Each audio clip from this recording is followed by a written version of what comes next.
Hello and welcome to a little conversation about The Witcher 3. My name is Chris, I'm new here, which is scary, but I'm joined by a veteran of the Eurogamer team, 10 years and counting, is Bertie. Hello everybody. Yeah, so the interesting thing is that we've both been able to play this game. We were at the same preview event, albeit for different publications at the time, and I thought it might be interesting just to see how differently we played that game, I guess, because we had 3 to 4 hours to just mess around in this big open world. Yeah, so my issue with how I played it was I did follow the side quest, or I did follow the main quests, and I didn't kind of go right out of my way in a kind of Skyrim fashion. So I don't know how open it is, but I did feel like I wasn't being pressured into the side quest. Like my minimap wasn't lighting up with 100 exclamation marks, and when I found something, I felt I wanted to tell someone about it afterwards and go, hey, did you find? And the one I found was this old lady. Old? I don't know, they all look really ugly and battered and weathered, which is great. Yeah, it's like a medieval fable, but everything's gone a little bit wrong and dirty. I thought they're just going to reuse the faces, right? This is going to be one ugly person. But they kept getting progressively uglier and uglier. And I was like, this is great. It reminded me of Maid Marian, this old TV series that used to be on British telly. And they were all ugly with like teeth jutting out at weird angles. They all looked like they had the plague. It was brilliant. Anyway, this woman was down by the coast, and she was banging on about a frying pan that she really loved. This sounds like the worst side quest you could have possibly picked. That's what I was thinking. You obviously didn't find and if I did, I probably went, frying pan, I've got a griffin to go and fight. Yeah. Oh, just a second. Yeah. But she was banging on, and she's a bit batty, obviously. And she was going, oh, I love that frying pan, and she actually launched into this quite entertaining monologue. Right. Otherwise, I would have thought, this is what, I'm being held up for a frying pan. But it was funny enough that she rattled off this thing about frying pan, and Geralt's standing there like, and then at the end of her monologue says something really pithy, which was hilarious. I can't remember exactly what it was, but it was something like, you really love your frying pan, and it was just this deadpan delivery, but it was great. I mean, it was very funny. That's the most bizarre thing, because this is completely different to how I played it already, because the kind of side quests I went after, and to be honest, I went with the Skyrim approach and very clearly saw that there was a big monster fight that was planned as like, the next part of the main storyline. It was this big griffin fight that I got around to eventually. But I was like, I'm ignoring that as much as possible and doing all the other stuff. So I ran into a situation where I found a blacksmith in that initial town. It's a dwarf. You found a dwarf? I didn't see any dwarves. This is unbelievable. There's an undertone throughout the Witcher series. Was he Scottish? He was, yes. The old dwarves are Scottish. Also, and this happens in quite a few fantasy RPGs, that there's an element of racism towards non-humans, which I always think is quite an interesting kind of idea to float around in games like that. And this guy has run into that, and he's also smithing for what's considered the enemy force in the area. And someone burns down his workshop.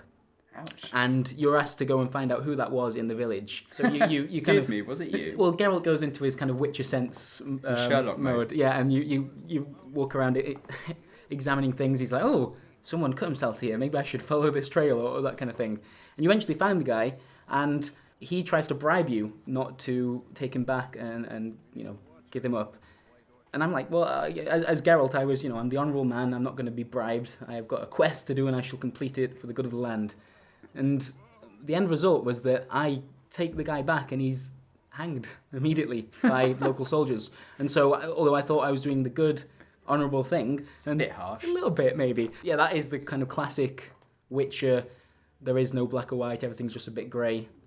That's right. Lovely thing about the theme there. But you went after frying pans, so... She launched into this monologue, and it must sound crap to people listening. I prefer my quest, to be honest. But in the end, I get into this house. It doesn't make me run around collecting loads of stuff. I get into this house using a bit of my Witcher magic, and I smash the doors in, basically.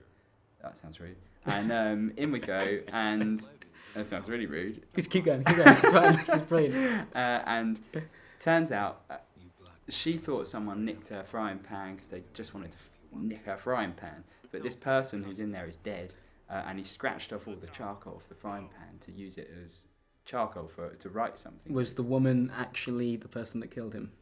No, I think she didn't have any idea about it. And this guy had died, and it was quite nice, actually. And you're also rewarded for going in there with a bunch of loot that you find in chests, and you go into this. It is an RPG. So it was quite a nice payoff. The thing is, you sound as crazy as the lady you've described now, because I'm sure that quest is, I can totally see it, and I imagine the dialogue's really witty or unusual enough to hold your interest, but you do sound a bit crazy in comparison, and you ended up there. I went off the track again, and I don't know if you found this one, but I bumped into this lady in a hut who turns out to have some kind of alchemical link, so she can make potions, or she's got something to do. She's an alchemist. Yeah, sure. And she's got someone who's dying on her bed behind her, and she asks for your help collecting some bits, and I'm like, fetch quest. Yeah. But luckily, all the stuff was just outside the hut. And you have loads of plants popping up in your mini-map, and I'm thinking, when I see that, we're going to be picking picking plants till the cows come home. But apparently you assemble a potion once, and then you use it again every time you meditate after that, so long as you have a common ingredient, which is your dwarven spirits, it refreshes the potion. Right, so you only have to make it once, and then you get like a refreshing stock every time you meditate. So I did that quest, and it was quite nice talking to her. She was obviously a bit more interesting. I didn't run into that either, which is interesting because I didn't want to do the main storyline stuff. I was really eager to find as many side quests as possible, so I went to the notice board, which points you in the right direction and does even show a few kind of map markers for some of the ones you really want to go after, or the game really wants you to go after. But I like the sound of... I just like that I've managed to miss stuff, because that makes it feel a little bit less gamey and a little bit more like a kind of real world to explore. And this is actually just something I wanted to talk about with the Witcher 3 as a whole, is the side quests do feel like they've been handled well, and they also feel important, which is, so we were talking about Dragon Age Inquisition before recording this video, and that is a huge world, but I don't like how the side quests are handled in that quite so much, because it's rinse and repeats, right? There's a lot of go here, kill this thing, come back, get your reward, and that's as deep as it goes most of the time. I don't like it when I have a journal that's overflowing with stuff to do. Because I then get into ticking off mode. Yeah. Where I'm probably a bit ticked off in the first place, but I'm trying to that was good. I'm just trying to get through it and go, right, get rid of that, get all these collectibles, get this side quest done, and then I get into MMO mode where I'm not even looking at what's going on really, and I feel like The Witcher has larger, emptier spaces and not necessarily as much to do. Doesn't feel as eager to fill every part of the map up with side objectives, but when you find them, they feel a bit more important, right? It feels like they've been crafted as well, rather than it's a bit of padding in this area to fill this area, give you something to do. It feels like someone's deliberately placed something there and crafted it and put a story here for you to go and find. So you're going to find entertainment in a way. You're not necessarily finding something that's just going to keep you playing. Having said that, we played 4.5 hours of a 100-hour game. And we stayed largely in that first zone. Yeah, but it's interesting, isn't it? Because I guess, the moment I heard The Witcher 3 was going full open world, you have that immediate concern that, the side stuff is going to suffer as a result. And from this very limited preview, it doesn't feel that way, which is really nice. And I'm not sure about you, but did you play the later save game that they had at this event? It was just kind of a last-minute thing to have a look at how the game works a little bit later on. Unfortunately, we don't have gameplay from this, so you'll just have to... trust us here. The area's called Skellige. Skellige, that's right. And that looks like quite a big story. It's Geralt is king or queen making almost. You completely changing the politics in that particular area. So it reminded me exactly of, in a Game of Thrones or Song of Fire and Ice, however you've absorbed that fiction, there's this bunch of people called the Greyjoys, and they're on these harsh coastal islands, these islands, and they're as harsh as the rocks of this place. These guys don't give a monkeys, that's being polite. And they will kill you for anything. And that's what it felt like going to this place. These guys are having fights to prove themselves. They're having this roaring feast where everyone's... Sure. When we say politics, we don't necessarily mean the kind of, to use a Game of Thrones example again, it's not King's Landing. It's the older sense of the word, I guess. It's strength and might and brawn decide who rules. And this is what it felt like in the Skellige place. Same sort of tone and the same sort of thing where people are all vying to be the next kind of chief of this. And you help decide it, and you use your Sherlock senses to uncover something goes... He's getting really good at that, Geralt is. Yeah. I quite like it. It's a nice, thoughtful kind of pause in the action. Sure. And he voices out. It's like watching Sherlock. He's voicing like the clever way he looks at problems, and you follow stuff along. I don't think it's anything more than joining the dots, or not that I saw. No, I don't think so. But it's nice to hear him talk you through it. Yeah. And so this whole kind of part of the game that it seems to have big political ramifications. Like depending on which leader is in place, that particular society is going to act differently from that point onwards. It feels important, and it feels like it's part of the main storyline. And yet, when you talk to the developers about it, that is just quite an elaborate side quest. I was surprised. It's optional, and I was surprised to find out that it was a side quest. We were 15 character levels in, and I must say the character levels don't go quickly. They're not. You won't go. It goes up to 50. Yeah, I've been told it's sort of like that point in the game we were playing was somewhere between 20 and 30 hours in, so quite a step in. And yeah, something goes wrong at this feast, and you're paying it. It feels like a significant side quest. Something goes wrong in this feast, and all of a sudden, people are getting killed, and you have to go and investigate, and then you decide eventually help decide the outcome of who's going to become. Sure. And so it feels important, but you know what? It also feels expensive. It feels like a lot of time has gone into making that work, and there's voice acting throughout. There's some quite elaborate scenes that take place. Accents as well. Very elaborate accents. There's sometimes Scottish, sometimes Irish. It really it's a weird mix. I get the feeling from talking to people at CD Projekt that they know when they say there's 50 hours of main storyline and then there's 50 hours roughly of side quests.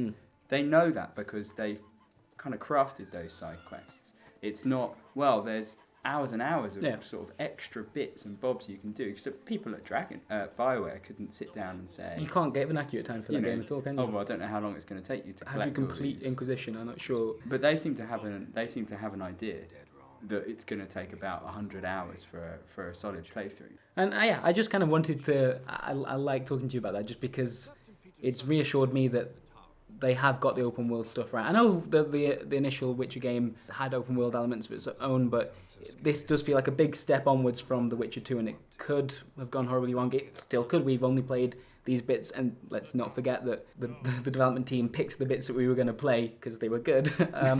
But yeah, it's promising. It feels like that it's answered that question for me so far. The side quests are important, and it's pretty good. That was always my worry, was how are they going to fill an open world? Are they going to pad it, or do they need an open world, or do they want to look like they need an open world? Yeah. And to hear them talk about it, they've said, we always wanted to do an open world, but the first time round, we just needed to finish a game, any old game. Second time around, they'd had some problems at the beginning of development with a console version that never happened. They closed that down.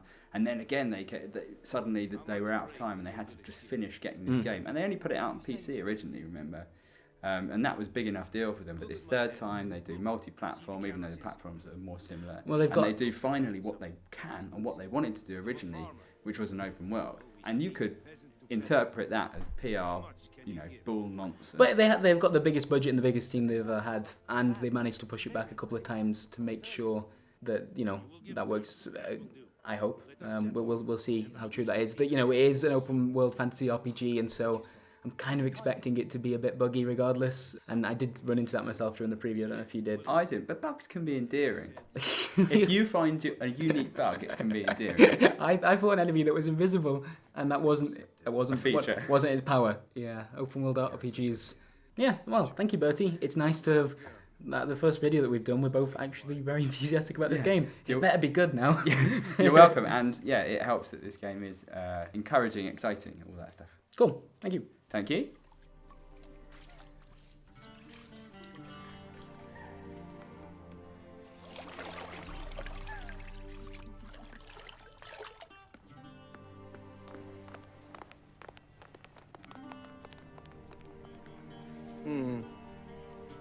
It must suffice.